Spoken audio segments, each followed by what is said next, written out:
Et bonjour à tous, voilà, on se retrouve, nouvelle vidéo, cette fois-ci, nous sommes à Tarragone, donc toujours en Catalogne, on est au sud-ouest de Barcelone, et je vais vous présenter un petit peu cette magnifique ville, puisque actuellement j'ai du monde à bord qui m'accompagne, donc du coup je ne vais pas pouvoir vous présenter trop, c'est les dernières naves que j'ai effectuées, je vous en parlerai, je vous communiquerai, il y a des endroits magnifique qu'il faut absolument que je vous évoque, donc on aura le temps d'en reparler. Mais aujourd'hui on est à Tarragone, et Tarragone c'est assez particulier puisque c'est aussi une ville antique, un peu comme l'était Carthagène, et donc je vais vous présenter un petit peu tous les endroits.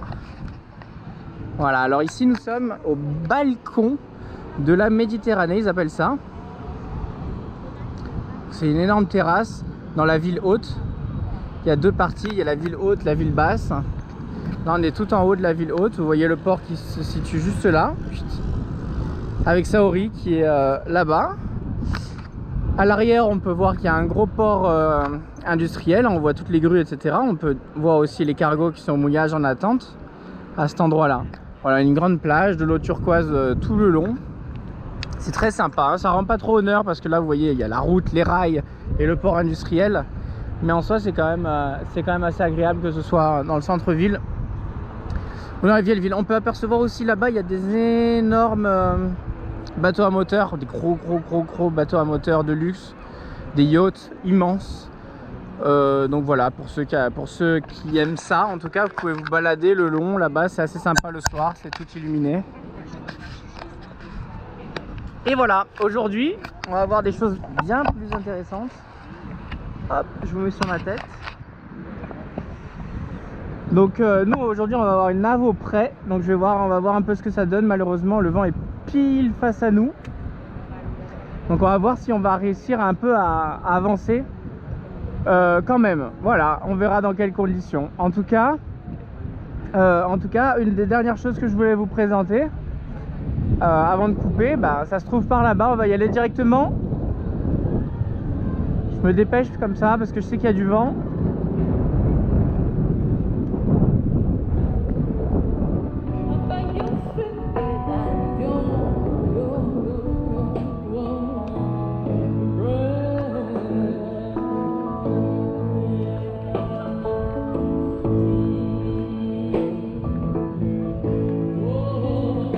Attention, est-ce que vous êtes prêts?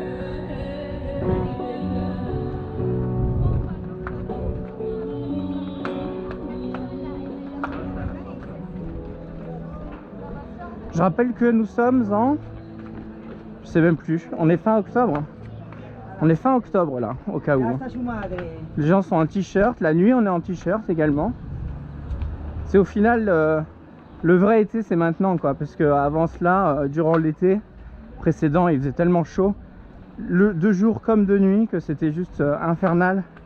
Alors que là on a vraiment la belle saison avec un soleil qui brûle pas, mais un temps qui est quand même chaud tout le long de la journée, et à peine de frais le soir pour se rafraîchir un peu, mais pas forcément de trop. Donc c'est très agréable, qui plus est pour naviguer, hein. Vous voyez que les conditions sont encore bonnes, même si le vent n'est pas dans le bon sens. Attention!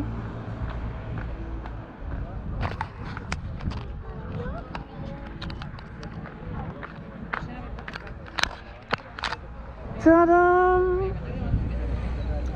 Et voilà, je vais vous expliquer un petit peu ce qu'il en est. J'ai eu le plaisir de pouvoir visiter tout ça hier, et je me suis dit qu'il fallait que je vous le montre forcément, hein. On se rappelle de Carthagène, hein, je vous en avais déjà montré quelques-unes. Et puis vu qu'on est en Méditerranée, ça risque de continuer, et vous risquez d'en voir un grand paquet. Pour moi c'est aussi assez intéressant. Là vraiment le plaisir premier que j'ai eu à naviguer en Méditerranée, ça a été de refaire des navigations antiques en soi, et de faire escale dans des ports antiques avec justement 2000 ans d'histoire en son centre. Et c'est très impressionnant. On va aller voir là-bas. Là c'était vraiment pour le côté carte postale, vous voyez, avec la mer juste derrière, c'est très joli. Puis je vais vous expliquer tout ça. Donc à savoir déjà que c'est un amphithéâtre romain, évidemment. Amphithéâtre qui a beau porter le nom de théâtre, le théâtre qui s'y déroulait, c'était pas forcément le plus comique, puisque c'était tout simplement ce qu'on pourrait appeler des arènes, hein, un peu mini colisée auquel les gens venaient voir tout ce qui était combat de gladiateurs, etc. hein. Donc il faut bien s'imaginer, c'est pour ça que vous voyez que les murs sont assez hauts en bas, pour protéger les spectateurs de toute projection de quoi que ce soit. Voilà, ça a été beaucoup réaménagé par la suite. On verra ici, vous voyez toutes les petites terrasses qui servaient de vignoble. Hein. Vous voyez la vigna qui est ici. Plus après, d'autres sortes de plantes aromatiques, etc. dont ils se servaient, mais notamment des vignes. Hop, on est bientôt arrivé. Je vais vous faire le dernier coup d'œil et après je vous explique un peu tout ça. En tout cas, on est en plein centre de Tarragone. J'ai vu aussi qu'il y avait... Donc juste au-dessus, il y a un bout de cirque. Vous savez, ces grands cirques en longueur, là, avec les courses de chars. Du coup, il y en a un juste au-dessus. Il est complètement sous la ville. Donc, il n'y en a qu'un petit bout qui ressort. Par contre, on voit un petit peu les fondations, quoi. On voit les pierres. Comparé à, si vous êtes allé déjà à Rome, il y a le Circo Massimo qui se trouve là-bas. Qui lui, pour le coup... C'est un champ de pelouse, il n'y a plus du tout, il n'y a plus un caillou, mais au moins vous avez cette longue cuvette et vous voyez pendant des centaines de mètres, vous voyez cette forme comme ça, ovale, qui vous laisse, avec beaucoup d'imagination, vous inspirer un peu de comment ça aurait pu être à l'époque. Alors que là, c'est vraiment un tout petit carré dans un coin de rue, et forcément, c'est difficile de se rendre de la taille gigantesque qu'avait ce cirque. Voilà, ici on va tout voir très bien. Hop, je vais me rester ici, regarder avec... Bon, dommage, il y a les cargos, hein, toujours. C'est mes seuls compagnons de toute façon, c'est les cargos hein, en ce moment. Alors, écoutez, voici les arènes, regardez comme elles sont bien préservées. C'est super joli. De ce côté-là, c'est à même la roche. On ne le voit pas très bien, mais de ce côté-là, vous voyez, c'est de la roche un petit peu comme ça, et dans laquelle a été creusé des gradins à l'époque. Donc, c'était un peu le côté pour les personnes un peu plus pauvres, j'imagine, où ils avaient creusé des gradins en escalier dans la roche, puis comblé avec de la terre pour faire quelque chose de assez homogène. Voilà. En face, par contre, vous avez les tribunes principales, hein, ça faisait tout le tour, c'était même plus haut hein, à l'époque, on voit que ça monte encore, mais maintenant forcément ça a été modifié, dégradé, etc. Mais en soi, ça montait encore d'un petit étage. Donc elles sont quand même belles, hein. Quand vous marchez à l'intérieur, etc., que vous rentrez par la porte des gladiateurs hein, qui se trouve là, c'est impressionnant, là, comme les deux personnes qui sont là-bas, c'est quand même impressionnant, hein. C'est pas le Colisée, mais il y a quand même quelque chose de grandiose et on s'y croit, quoi. On s'y croit. Ceux qui ont regardé Gladiator, on y est. Par la suite, on peut voir ici qu'il y a une grande voûte là, et il y avait justement les sièges. C'était la tribune royale entre guillemets, enfin royale. C'était la tribune privilégiée, et donc il y avait de quoi s'asseoir. Et en plus de ça, j'imagine qu'ils avaient un petit peu d'air et la vue sur la mer juste derrière. Donc c'est quand même superbe de pouvoir apprécier un spectacle d'un côté et regarder la mer de l'autre côté. C'est très joli. Voilà, on voit c'était quand même une enceinte qui pourtant, on le voit sur le plan. J'ai regardé un plan antique que malheureusement on verra pas parce que c'est en bas. Mais sur un plan antique, on voit bien que toute la ville fortifiée était au-dessus, avec il y a le théâtre, le cirque et la vieille ville. Et il y avait un petit chemin qui longeait, qui redescendait jusqu'à la mer et était posé uniquement l'arène. Donc on imagine qu'il y avait c'était quand même plutôt vert autour. Et donc il trônait comme ça au milieu en face de l'eau. Mais il n'y a pas cette pente comme on peut avoir à Delphes par exemple, où on voit le théâtre et qui donne sur toute la vallée comme ça, qui est sublime. Là j'imagine que quand tout était complété, que vous étiez à l'intérieur, on ne voyait pas la mer, à part si vous faisiez partie de la tribune privilégiée. Voilà pour ce qu'il en est. Alors on peut retrouver, il y a des inscriptions tout le long, autour, etc. Vous voyez, qui sont posées par terre. Ça en fait c'était un espèce de fronton qui était au-dessus du mur, avec toutes des inscriptions tout le long. Bien sûr la fosse pour pouvoir soulever, faire venir peut-être des animaux, des choses comme ça, ou tout ce qui était système mécanique. Et puis après me direz-vous, mais qu'est-ce que cette étrange chose fait là?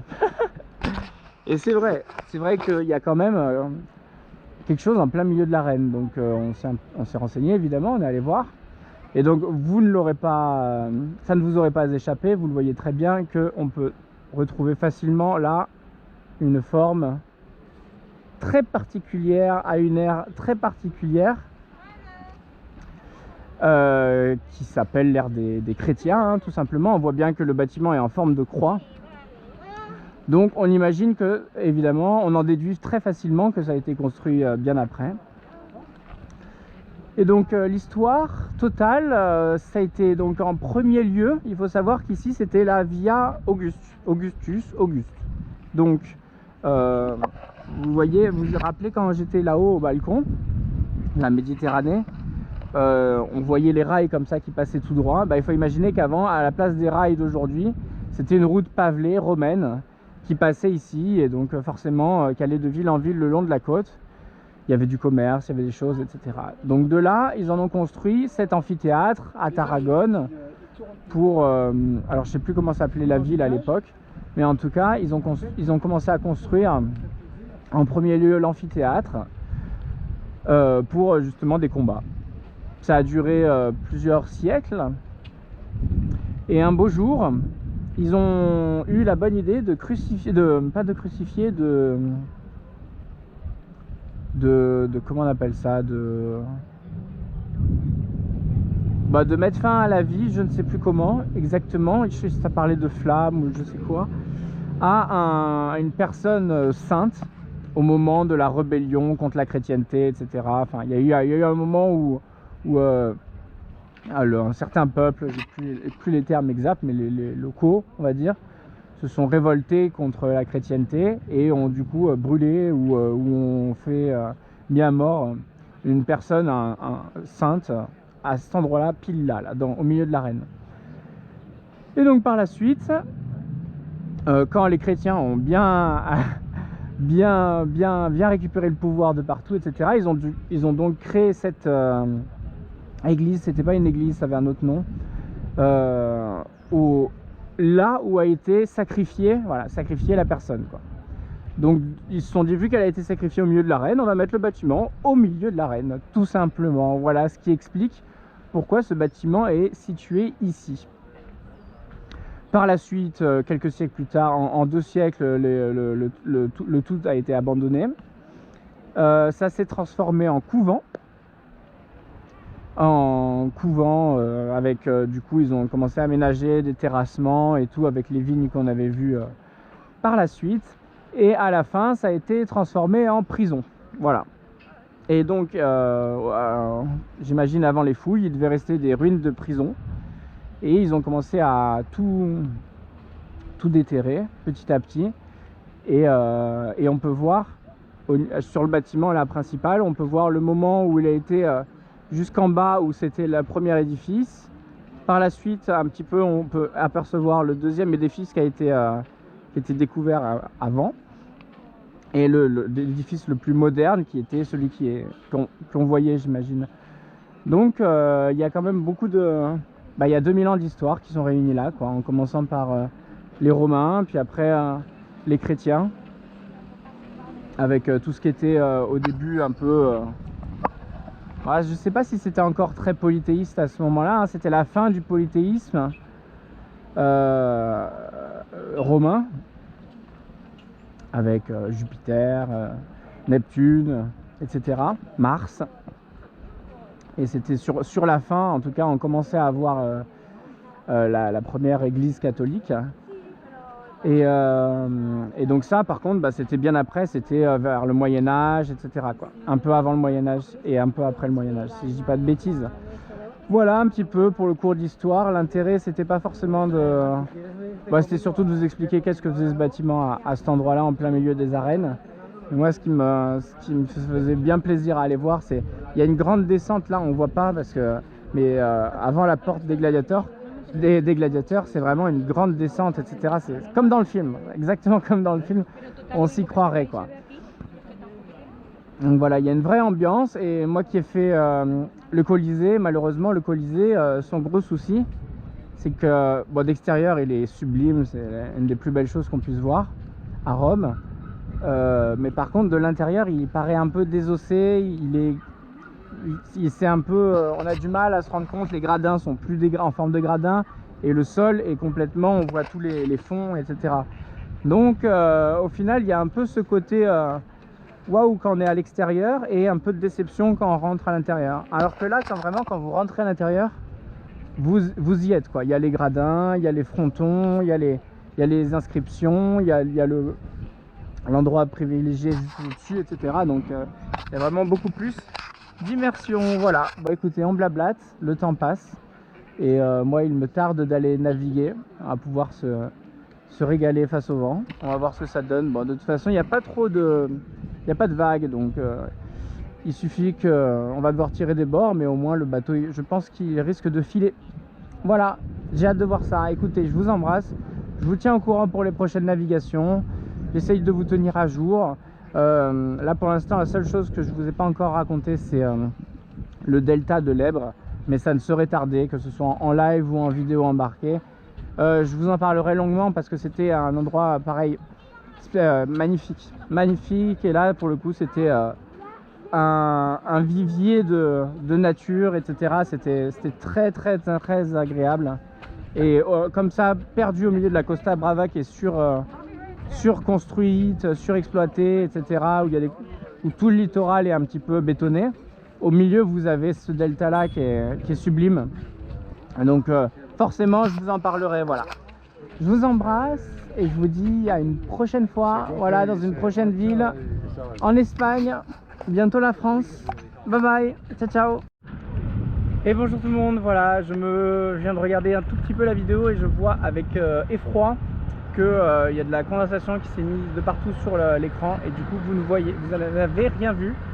Je m'en excuse, et pour cela je vous collerai le petit bout et je vous présente de ce point de vue là qui est aussi magnifique. Regardez, voilà, au moins vous avez tout vous aurez eu l'audio dans la vidéo, dans le début de la vidéo, et là au moins vous avez pour finir l'amphithéâtre en bonne qualité, qui plus est avec un point de vue spectaculaire. Là, c'est magnifique ce qu'on est en train de voir.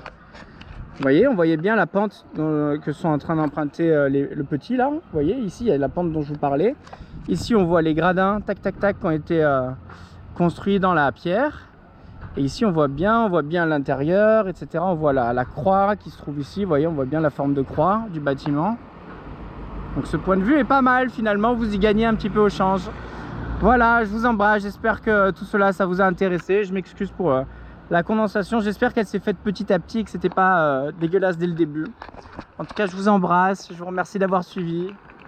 Et je vous dis à bientôt. Voilà, regardez comme c'est beau avec l'eau turquoise, les petits palmiers là-bas au bout, la petite digue et l'amphithéâtre comme ça, c'est magnifique. Voilà, je vous embrasse, je vous dis à bientôt, bye bye.